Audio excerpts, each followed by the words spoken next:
तो दोस्तों एक बार फिर आ चुके हैं नई वीडियो के साथ।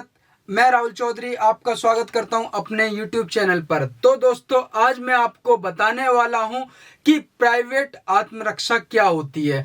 आपने कई जगह कई फिल्मों में देखा होगा कि आप अपने बचाव के लिए कभी भी को इस अपना प्राइवेट डिफेंस का यूज कर सकते हैं। ये प्राइवेट डिफेंस क्या है और अपनी आत्मरक्षा किस तरीके से यूज करती है, आज हम बताएंगे आपको आईपीसी के माध्यम से। कानूनी लैंग्वेज में आपको बताएंगे कि किस तरीके से इसका कोर्ट में यूज होता है और कहाँ ये वैलिड है और किस जगह पर ये वैलिड नहीं है। तो आपको मैं बताने वाला हूं आपको प्राइवेट आत्मरक्षा। दोस्तों ये आईपीसी में धारा 96 से लेकर 105 सेक्शन तक ये बताया गया है। दरअसल सबसे पहले समझते हैं कि प्राइवेट आत्मरक्षा होता क्या है।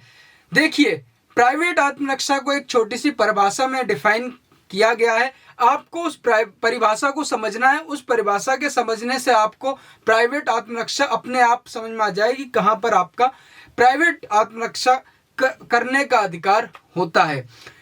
प्राइवेट आत्मरक्षा की परिभाषा इस प्रकार है, जब किसी मानव पर, मतलब कि आप स्वयं, जब किसी मानव पर उसके शरीर पर किसी भी तरीके का प्रभाव डालने वाला किसी भी प्रकार का कोई हमला हो या कोई भी कार्य हो, किसी मानव या साथ में आप अपने पड़ोसी को भी ले सकते हैं, किसी मानव या किसी अन्य मानव के भी शरीर पर प्रभाव डालने वाला हमला या किसी भी तरीके का कोई प्रभाव डालने वाला कार्य या धमकी की आशंका हो।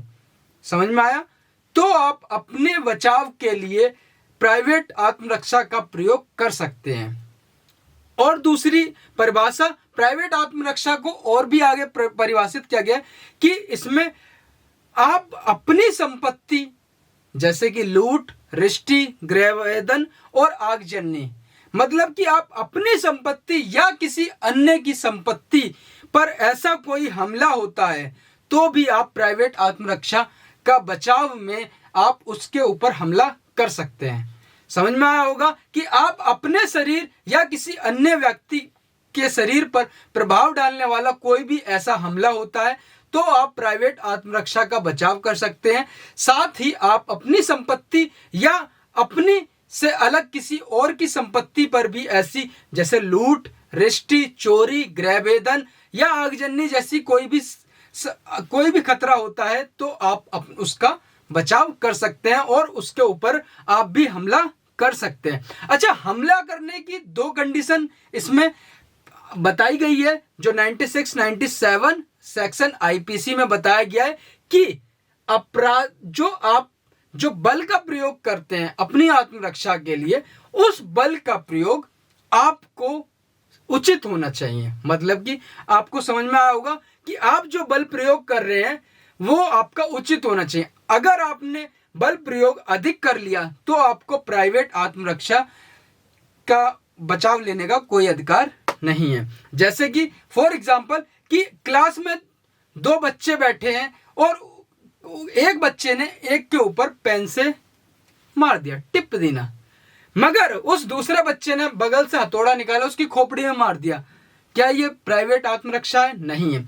आपको जो मारा गया है, आपको पेन मारा गया, आप उसके बदले में आप उसके बचाव में खुद उस पेन से रोक सकते हैं या आप उसकी शिकायत कर सकते हैं या आप हो सकता है तो आप उससे ज्यादा थोड़ा बहुत डैमेज या धक्का दे सकते हैं। उससे ज्यादा आप नहीं कर सकते। आप हथौड़ा मारना ये अत्यधिक बल प्रयोग है, तो यहां पर यह इसका रोक लगाया गया है प्राइवेट आत्मरक्षा में। दूसरा पॉइंट है कि आप स्वयं अगर आक्रमणकारी हैं तो आप प्राइवेट आत्मरक्षा का बचाव नहीं ले सकते हैं। मैं आपको एक एग्जांपल देता हूं कि ए एक ऐसा व्यक्ति है जो बी के घर में चोरी के लिए घुसा और ए ने बी की हत्या कर दी।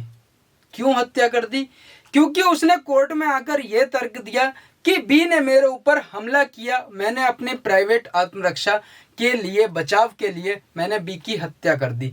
तो यहां पर कोर्ट ने साफ मना कर दिया कि आपने खुद हमला किया था, आप किसी के घर में घुसे थे, तो तो आपको प्राइवेट आत्मरक्षा का बचाव नहीं मिलता है। तो आपको समझ में आया होगा कि अगर आप खुद आक्रमण करता है तो आपको प्राइवेट आत्मरक्षा की बचाव नहीं मिलेगा। मैं आपके सामने एक एग्जांपल और देता हूं। एक खेत है, खेत में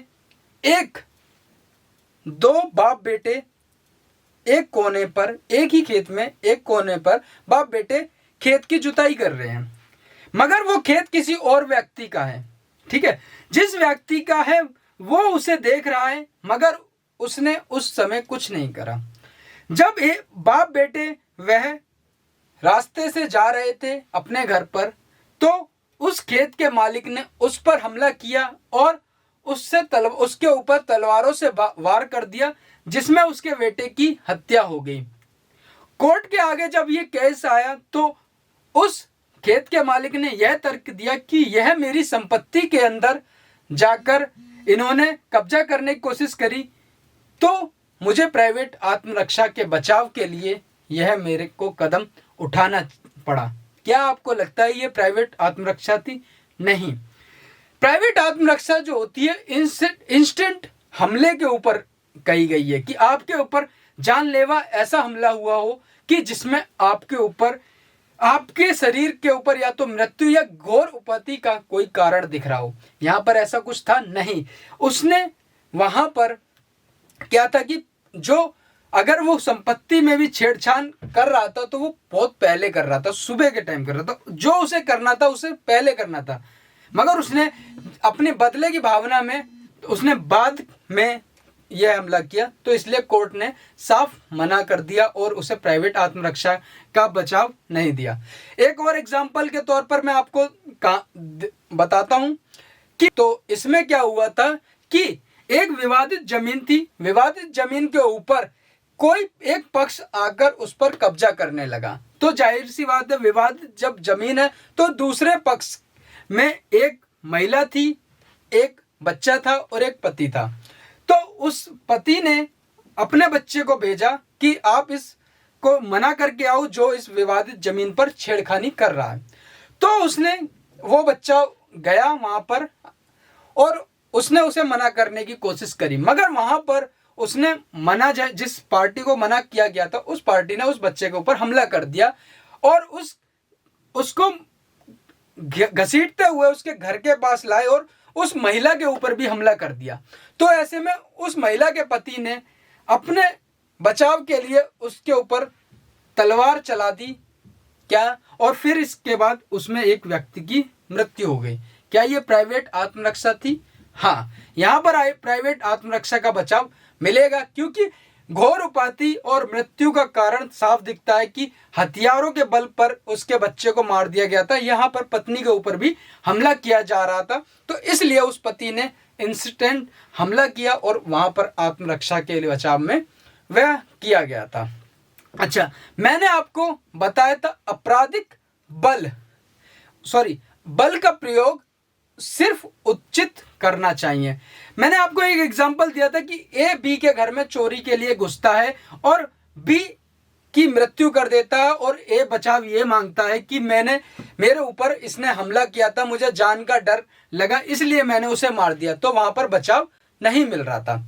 मगर एक और कहानी इसी तरीके से बनती है कि ए बी के घर में चोरी करने गया था, मगर ए ने इस बार बी की जगह ए की हत्या हो गई और बी ने बचाव मांगा कि मैं चोरी करने के लिए ए मेरे घर में घुसा और मैंने इसकी हत्या कर दी।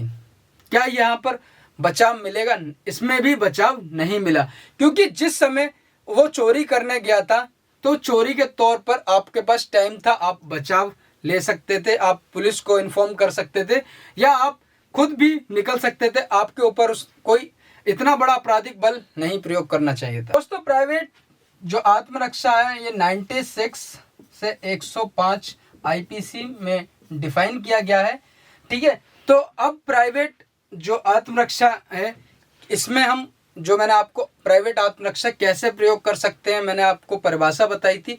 अब यहाँ पर कुछ रोक भी लग रही है, कुछ सेक्शन है इसमें जिसमें आपको बताया गया कि यहाँ पर आपको प्राइवेट आत्मरक्षा का बचाव नहीं मिलेगा।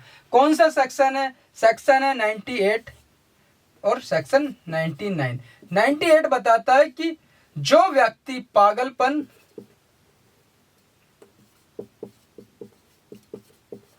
या बचपने या मंद बुद्धि के कारण या फिर बचपने के कारण या कोई पागलपन के कारण आपके ऊपर कोई हमला करता है, आपको सिर्फ घोर या मृत्यु का डर को अलग रखते हैं, कोई नॉर्मल हमला करता है तो आप उसके बचाव में उसे आप मार देते हैं या फिर उसके ऊपर घोर करते हैं, तो आपको ये प्राइवेट जो आत्मरक्षा का जो बचाव है ये आपको नहीं मिलेगा।